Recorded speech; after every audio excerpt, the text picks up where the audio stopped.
Astro 2K channel நேயர்கள் அனைவருக்கும் சுதா மோகனின் இனிய வணக்கம். நம்ம இன்னைக்கு ஆவணி மாத பலன் தான் நம்ம இன்னைக்கு பார்க்க போறோம். இந்த மாசம் 12 ராசிக்காரங்களுக்கும் ஆவணி மாச பலன் எப்படி இருக்குன்றத நம்ம மோசஸ் ஐயா கிட்ட கேட்டு தெரிஞ்சுக்கலாம். அதுக்கு முன்னாடி நம்ம சேனலை மறக்காம சப்ஸ்கிரைப் பண்ணிடுங்க, லைக் பண்ணுங்க, ஷேர் பண்ணுங்க. மோசஸ் ஐயா சென்னையில இருக்காரு. அவர் அஸ்ட்ராலஜர் மற்றும் வாஸ்து கன்சல்டன்ட், உளவியல் நிபுணரும் கூட. ஸோ அவர்கிட்ட நம்ம இந்த மாச பலன் எப்படி ஒவ்வொரு ராசிக்காரங்களுக்கு எப்படி இருக்குன்றதை நம்ம ஐயா கிட்ட கேட்டு தெரிஞ்சுக்கலாம். வாங்க வீடியோக்குள்ள போலாம். வணக்கம் ஐயா. வணக்கம் ஐயா. இந்த மாசம் ஆவணி மாச பலன் எப்படி இருக்கு, 12 ராசிக்காரங்களுக்கு எப்படி இருக்குன்னு கொஞ்சம் சொல்லுங்க. உலகெங்கும் உள்ள எஸ்என்ஸ் அஸ்ட்ரோ நேயர்கள் அனைவருக்கும் மோசஸின் இனிய வணக்கங்கள். இந்த ஆவணி மாதம், இந்த ஆவணி மாதம்னே பார்த்தீங்கன்னா ஒரு சிறப்பான மாதம். ஏன்னா இதுக்கு முன்னாடி பார்த்தீங்கன்னா ஆடி மாதத்தை கடந்து வந்திருப்போம். ஏன்னா ஆடி மாதத்தில் பார்த்தீங்கன்னா சூரிய பகவான் பார்த்தீங்கன்னா சந்திரனோட வீட்டில் இருப்பார். ஸோ சந்திரனும் சூரியனும் சேருவது பார்த்தீங்கன்னா அமாவாசை நம்ம சொல்லுவோம். ஏன்னா இப்போ இந்த மாதமே ஒரு அமாவாசை. அதனால தான் பார்த்தீங்கன்னா நிறைய சக்தி வழிபாடுகள் செய்வோம். சக்தி வழிபாடு, அம்மன் கோயிலில் கூழ் ஊத்துறது, அம்மன் அந்த விழாக்களை பங்கேற்று நம்மளோட ஆத்ம பலத்தை அதிகரித்துக்கான நிறைய வேலைகளை கடந்த மாதம் செஞ்சுருப்பாங்க. இப்போ இந்த ஆவணி மாதம் அந்த ஆத்ம பலம் அதிகமாகும் போது அடுத்தது என்னென்னு நிறைய சுபகாரியங்கள் இருக்கும். ஏன்னா இப்போ இருக்கக்கூடிய இந்த ஆவணி மாதம் பார்த்தீங்கன்னா சூரிய பகவான் அவருடைய சொந்த வீட்டில் ஆட்சியாக உட்காருவார். அப்போ அங்கே சூரிய பகவானோட ஆத்ம பலம் ரொம்ப அதிகமாக இருக்கும். எப்பெல்லாம் நமக்கு ஆத்ம பலம் யாருக்கு அதிகமாக இருக்கோ அவங்க தான் இந்த பிரபஞ்சத்தில் வெற்றியாளர், சக்ஸஸ்ஃபுல் பீப்புளெலாம் நம்ம நிறைய பேர் சொல்லுவோம் இல்லையா. அது எல்லாமே பார்த்தீங்கன்னா ஆத்ம பலமான சூரிய பகவான் யாரோடைய ராசியிலெல்லாம் ஆட்சி உச்சம் பலமாக இருக்கோ, அதுவும் 1, 5, 9 நல்ல ஸ்தானங்கள் கேந்திரத்தில் இல்லை திரிகோணத்தில் இருக்கோ அவங்க எல்லாமே பார்த்தீங்கன்னா ஏதோ ஒரு விதத்தில் உச்சத்தை அடைவாங்க. குறிப்பாக என்னென்னாக்கா எந்த இடத்துல எந்த பாவத்தில் சூரிய பகவான் சஞ்சரிக்கிற ஒரு ஜாதகத்தில் அந்த பாவகம் பார்த்தீங்கன்னா அவர் மிகப்பெரிய ஒரு உச்சத்தை அடைவதற்கான ஒரு அறி காட்டும். ஸோ அதனால் சூரிய பகவான் தன் சொந்த வீட்டில் இருக்கக்கூடிய இந்த ஆவணி மாதம் பார்த்தீங்கன்னா நிறைய சுப நிகழ்வுகள் எல்லாரும் குடும்பத்தில் அதாவது இந்த காலகட்டத்தில் பார்த்தீங்கன்னா நிறைய திருமணங்கள்லாம் நிறைய நடக்கும். ஏன்னா ஆவணி மாதத்தில் பார்த்தீங்கன்னா நிறைய விழாக்கள், அந்த விநாயகர் சதுர்த்திலாம் இருக்கு இல்லைங்களா. ஸோ இந்த விழாக்கள் எல்லாமே பார்த்தீங்கன்னா ஆவணி மாதத்தில் தான் எல்லாமே தொடங்கும். இதுக்கப்புறம் பார்த்தீங்கன்னா ஆயுத பூஜை, ஒவ்வொரு விழாக்களாக அப்படியே தொடங்கி நிறைய விழாக்களோட ஆரம்பமே பார்த்தீங்கன்னா இந்த ஆவணி மாதம்னு சொல்லலாம். ஸோ ஆவணி மாதம் ஏன்னா நம்ம சொல்லியிருக்கோம், ஏன்னா ஆவணி மாதத்தில் பார்த்தீங்கன்னா சூரியன் தன்னுடைய வீட்டில் ஆட்சி பலத்தாக இருக்கிறதுனால அது காலபுருஷத்துக்கு 5ஆம் இடம்னால பூர்வ புண்ணியம் இந்த காலத்தில் நிறைய சிறப்பாக இருக்கும். அதனால தான் நம்ம என்னென்னாக்கா நிறைய அது பூர்வீகம் சார்ந்த விஷயம். திருமணத்துக்கு அப்புறம் பார்த்தீங்கன்னா ஆட்டோமேட்டிக் குழந்தை பேர் தான் 5ஆம் பாவம் குழந்தை பேர். அதனால இந்த ஆவணி மாதத்தில் திருமணம் செய்யக்கூடிய நிறைய பேருக்கு பார்த்தீங்கன்னா குழந்தை பாக்கியம் வெகு விரைவாக கிடைச்சிரும். ஸோ அதனால் இவங்க இந்த குழந்தை பேருக்காக நிறைய நேரம் எடுக்கலாம் தேவையில்லை. ஸோ அதனால் இந்த மாதம் திருமணம் நடத்தக்கூடிய நிறைய பேருக்கு குழந்தை பாக்கியம் உடனடியாக கிடைக்கிறதுக்கான சாத்தியக்கூறுகள் இருக்குது. ஏன்னா சூரிய பகவான் பூர்வ புண்ணிய ஸ்தானத்திலிருந்து காலபுருஷத்தை பூர்வ புண்ணிய ஸ்தானத்தை வளமான ஒரு விஷயத்தை கொடுக்குறதுனால எல்லா விதத்திலும் சுபிட்சம் வளம் என்பது இது பண்ணும்.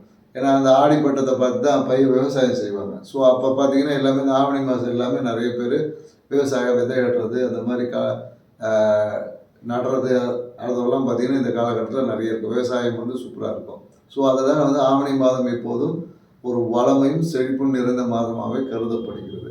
ஸோ அதனால தான் இந்த காலகட்டத்தில் குறிப்பாக நிறைய சுப நிகழ்ச்சிகளை எல்லாரும் பிளான் பண்ணுவாங்க. இந்த மாதம் நடக்கும்போது அந்த சுப நிகழ்வு எல்லாமே சிறப்பானதாக இருக்கும். அது ஒவ்வொருத்தருடைய ராசிக்கு அவங்களோட தன்மைக்கேற்ப அந்த விஷயங்கள் எல்லாமே ஒவ்வொருத்தருக்கு கொஞ்சம் கொஞ்சமாக மாறுபடும். அதை தான் நம்ம 12 ராசிக்கு உண்டான ஆவணி மாத பலன்கள் என்னன்றதை இப்போ நம்ம பார்த்துருப்போம். சரிங்க ஐயா. 12 ராசிக்காரங்களுக்கும் இந்த மாசம் ஆவணி மாசம்னாலே கல்யாண மாசமா இருக்கும். யாருக்கெல்லாம் கல்யாண பாக்கியம் இருக்கு, அது மாதிரி குழந்தை பாக்கியம் யாருக்கு இருக்கு, அதே மாதிரி யாருக்கு என்னென்ன வேலை கிடைக்கும், யாருக்கு எந்தெந்த கோவிலுக்கு போலான்றத பத்தி ஐயா கிட்ட நம்ம கேட்டு தெரிஞ்சுக்கலாம். தெளிந்த ஞானம் கொண்ட மீன ராசிக்காரர்களுக்கான ஆவணி மாத பலன் எப்படி இருக்கு கொஞ்சம் சொல்லுங்க ஐயா. ஏன்னா மீன ராசி பார்த்தீங்கன்னா காலபுருஷத்துக்கு 12வது ராசி, மேலும் இது மோட்ச ராசியா இருக்கு. இது அதிபதி பார்த்தீங்கன்னா குரு பகவான். ஸோ அப்ப இந்த ராசியை என்ன சொல்லுவாங்கன்னா ஞானத்தின் பொக்கிஷம் அப்படின்னு சொல்லக்கூடிய ராசி தான். ஏன்னா அபரிவிதமான ஞானங்களை உள்ளடக்கிய ஒரு ராசி. ஸோ அந்த ஞானத்தை எப்படி பயன்படுத்துவதுன்னு தான் இவங்களுக்கு தெரியாது. ஏன்னா இவங்களுக்கு இருக்கக்கூடிய அபரிவிதமான ஞானத்தை சரியான இடத்துல பயன்படுத்தும் போது இவங்க வாழ்க்கையில் அது மிகப்பெரிய ஒரு ஏற்றத்தை கொடுக்கும். ஸோ அதிகமா ஞானம் வந்துட்டாவே வாழ்க்கை கொஞ்சம் கசப்பாயிரும். என்னன்னாக்கா எல்லா விஷயத்தையும் பார்த்தீங்கன்னா ஆன்மீக கண்ணோட்டத்தை பார்க்கும்போது அப்ப இங்க இருக்கக்கூடிய சமுதாய சார்ந்த ஒரு வாழ்வியல் என்பது கொஞ்சம் ஒரு விரக்தி கசக்கும். ஸோ அதனால என்னன்னாக்கா இது தனியான வாழ்க்கை, அது தனியான வாழ்க்கை என்ற புரிதலை வைத்திருக்க மீன ராசிக்காரங்களுக்கு பார்த்தீங்கன்னா வாழ்க்கை எப்போதும் இனிக்கும். ரெண்டுத்தையும் மிக்ஸ் பண்ண தெரியாத இருக்கக்கூடிய மீன ராசிக்காரர்கள் நிறைய ஏமாற்றங்களை சந்திப்பாங்க. இந்த காசிப் பேசுவது, மற்றவங்களை புறம் பேசுவதுல மீன ராசிக்காரர்கள் மிஞ்ச முடியாது. யாராவது ஒருத்தர் குறை சொல்லிக்கிட்டே இருப்பாங்க. இப்படி குறை சொல்லக்கூடிய மீன ராசிக்காரங்களுக்கு இந்த ஆவணி மாசம் என்ன மாதிரியான நற்பலன்களை கொடுக்க போகுதுன்றத நம்ம பார்க்கிறோம். ஸோ இந்த ராசி அதிபதியோட குரு பகவான் பார்த்தீங்கன்னா 4ல் இருக்கார். ஸோ அப்ப என்னன்னாக்கா குறிப்பா இந்த காலகட்டத்தில் பார்த்தீங்கன்னு வச்சுக்கோங்க, 4ல் இருந்து உங்களை 10ஆம் இடத்தை பார்க்கிறார். 10ஆம் இடம் தொழில் சாணம். ஸோ அப்ப என்னன்னாக்கா இந்த காலகட்டத்துல நிறைய மீனராசிக்காரங்க பார்த்தீங்கன்னா புதிய தொழில் ஒப்பந்தங்கள் கையெழுத்தாகும், புதிய தொழில் வாய்ப்புகள் உருவாகும். அதுவும் என்னன்னாக்கா குறிப்பா அந்த வெளிநாடு சார்ந்த கம்பெனிஸோட பொது அக்ரிமெண்ட் போடுறது, அதோட டைப் வைக்கிறது, இந்த மாதிரியான நிகழ்வு எல்லாமே இந்த காலகட்டத்தில் நடக்கும். அதே போல என்னன்னாக்கா வீடு சார்ந்த விஷயத்துல ஒரு சிறிய அழுத்தமும் இருக்கும். குறிப்பா வீட்டை சரி பண்றது, இல்ல வீட்டை மெயின்டைன் பண்ணுவது, இந்த மாதிரியான விஷயங்களில் ஒரு சிறிய அழுத்தமும் ஏற்படும். குறிப்பா இவங்களுக்கு என்னன்னாக்கா அதிகமான நெஞ்சு பேர்ல இந்த கேஸ்ட்ரிக் பிரச்சனை, இந்த மாதிரியான விஷயங்கள் எல்லாமே இந்த காலகட்டத்துல ஏற்பட்டு சரியாகும். அதெல்லாம் என்னன்னாக்கா கொஞ்சம் டைமுக்கு சாப்பிட பழகிக்கணும். நேரத்துக்கேற்ற உணவை செய்வதன் மூலம், சாப்பிடுவதன் மூலமாக இவங்களுக்கு இந்த பிரச்சனைகளை சரி பண்ணிக்க முடியும். மேலும் பாத்தீங்கன்னு வச்சுக்கல, இந்த காலகட்டத்தில் இவங்களுக்கு என்னன்னாக்கா கவர்மெண்ட் வேலைக்காக முயற்சி செய்யக்கூடிய மீனராசிக்காரங்களான அரசு வேலை கிடைப்பதற்கான வாய்ப்புகள் இருக்கு. சூழ்நிலைகளால வருமானம் ஏற்படும். வருமானம் சில பேருக்கு கடன் வாங்கக்கூடிய சூழல்களும் உண்டு. வெளியில் கடன், சிறிய விஷயங்களுக்காக கடன் வாங்கக்கூடிய வாய்ப்புகள் இருக்கும். சில பேருக்கு என்னன்னா கடன் கொடுக்கக்கூடிய சூழல்கள்லாம் வரும். திடீர்னு யாராவது நண்பர்கள் ஏதாவது ஒரு கொடுப்பா, ஒரு 1000 கொடு, 2000 கொடு அப்படின்லாம் கேட்பாங்க அந்த காலகட்டத்தில். ஸோ அந்த மாதிரி பணம் கொடுக்க வேண்டிய சூழல்கள் எல்லாமே இந்த காலகட்டத்தில் ஏற்படும். தந்தை சார்ந்த விஷயத்துல மன மகிழ்ச்சி உண்டு. அதே போல என்னன்னாக்கா குறிப்பா இந்த காலகட்டத்தில் பார்த்தீங்கன்னா மீனராசிக்காரங்க மத்திய அரசு துறையில இருந்தாங்கன்னா சில பேருக்கு நிறைய கௌரவ பதவிகள் எல்லாமே கிடைக்கும். சூழ்நிலை நிறைய கௌரவ பதவிகள் கிடைக்கும். அதன் மூலமா மன மகிழ்ச்சி பெருகும். புதிய இஷ்ட தெய்வ வழிபாடு, முருகன் வழிபாடு உங்க வாழ்க்கையில இந்த காலத்துல மிகுந்த நன்மையை கொடுக்கும் அப்படின்னு சொல்லலாம். பொருளாதாரத்தை பெருக்கும். நிறைய பேர் என்ன பண்ணுவாங்கன்னா இந்த காலகட்டத்தில் நிறைய ஆஞ்சநேயர் கோயில் போயிருப்பாங்க. ஏதோ ஒரு சூழல்ல திடீர்னு ஒரு ஆஞ்சநேயர் தரிசனம் பண்ணுவது, இல்ல குலதெய்வத்தை தரிசனம் பண்ணுவது, இந்த மாதிரியான நிகழ்வுகள் எல்லாமே இந்த காலகட்டத்துல நிறைய பேருக்கு ஏற்பட்டிருக்கும். மேலும் அரசு துறை சார்ந்த விஷயம், கவர்மெண்ட் சார்ந்த விஷயத்துல ஏதாவது உதவிகள் எதிர்பார்த்தீங்கன்னா அதெல்லாம் கொஞ்சம் தடை தாமதங்கள் இருக்கும். அரசு சார்ந்த விஷயத்துல ஒத்துழைப்பு கொஞ்சம் கம்மியா இருக்கும்.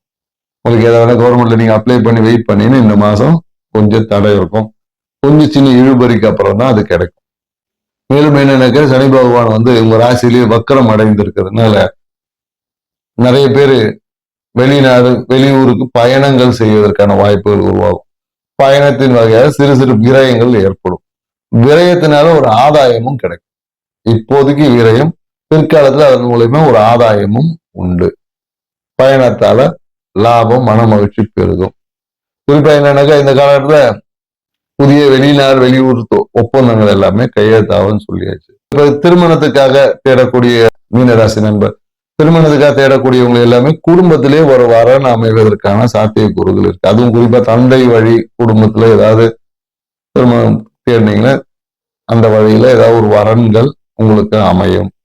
பாத்தீங்கன்னா இந்த காலகட்டத்தில் மனசுல பாத்தீங்கன்னா புதிய முயற்சிகள், புதிய விஷயங்கள், புதிய ஒப்பந்தங்களுக்கு திடீர் விஷயங்கள்னால நிறைய மன அழுத்தம் இருக்கும். மனம் பாத்தீங்கன்னா எப்பொழுதும் ஏதோ ஒரு நல்ல ஒரு ஹாப்பி மூட்ல, ஹாப்பி மைண்ட் செட்லயே இருக்கும். அதனாலேயே பாத்தீங்கன்னா நிறைய வேலைகளை இவங்களால செய்ய முடியாமல் போகலாம். ஸோ என்னன்னாக்கா இந்த காலத்துல இவங்களுக்கு இந்த ஆன்லைன்ல இருக்கவங்க, யூடியூப் துறையில இருக்கவங்க, அந்த மாதிரி துறையில இருக்கவங்களுக்கு அனுகூலமான ஒரு விஷயம். புதிய தொழில் வாய்ப்பு மூலயமாக ஆன்லைன் ட்ரேடிங் அந்த மாதிரியான விஷயத்துல இருக்கிறவங்களுக்கு இந்த காலத்துல ஒரு நல்ல ஒரு லாபத்தை கிடைக்கும். ஸோ இப்படியெல்லாம் நிறைய நல்ல பலன்களும் இருக்கு. சிறிய சிறிய விஷயங்களில் கொஞ்சம் கவனத்தோட செயல்பட்டீங்கன்னா இந்த ஆவணி மாதம் உங்கள் வாழ்க்கையில் மன மகிழ்ச்சியையும் சந்தோஷத்தையும் பெருக்கக்கூடிய ஒரு ஆவணி மாதமும் அமையும் என்பதுல எந்த கருத்து வேறுபாடும் இல்லை. சரிங்க ஐயா. மீன ராசிக்காரர்களுக்கான கோவில் பரிகாரம். மீனராசிக்காரர்கள் கோயில் பரிகாரம் என்னன்னாக்க, இந்த காலகட்டத்தில் இவங்க முருகர் வழிபாடு செய்வதே இவங்க வாழ்க்கையில் அனைத்து நன்மைகளை பெற்று தரும் அப்படின்னு சொல்லலாம். ஸோ முருகர் வழிபாடு செய்வது மூலமா இவங்க வாழ்க்கையில அனைத்து நன்மைகளும் பெற முடியும். அதே போல என்னன்னாக்கா, தாயோட ஆசைகளை நிறைவேற்றும், அம்மாவுடைய ஆசைகளை நிறைவேற்றினாவே இந்த காலத்துல புதிய தொழில் ஒப்பந்தங்கள் கையெழுத்தாகும். ஸோ அதனால அம்மாவுக்கு தேவையான அம்மாவுடைய ஆசைகளை நிறைவேற்றினீங்கன்னா உங்கள் ஆசைகள் வேறொரு ரூபத்தில் வெற்றி அடையும். முயற்சி செஞ்சு பாருங்க, வாழ்க்கை சிறப்பா இருக்கும். மீன ராசிக்காரர்களே, ஐயா சொன்ன மாதிரி முருகர் வழிபாடும் பண்ணி உங்க அம்மாவோட ஆசைகளை நிறைவேற்றி உங்க வாழ்க்கைய சிறப்பா வச்சுக்கோங்க. இது போன்ற ஒவ்வொரு மாதத்திற்கான ராசி பலனை தெரியணும்னா எங்க சேனலை மறக்காம சப்ஸ்கிரைப் பண்ணுங்க, லைக் பண்ணுங்க, ஷேர் பண்ணுங்க. நன்றி, வணக்கம்.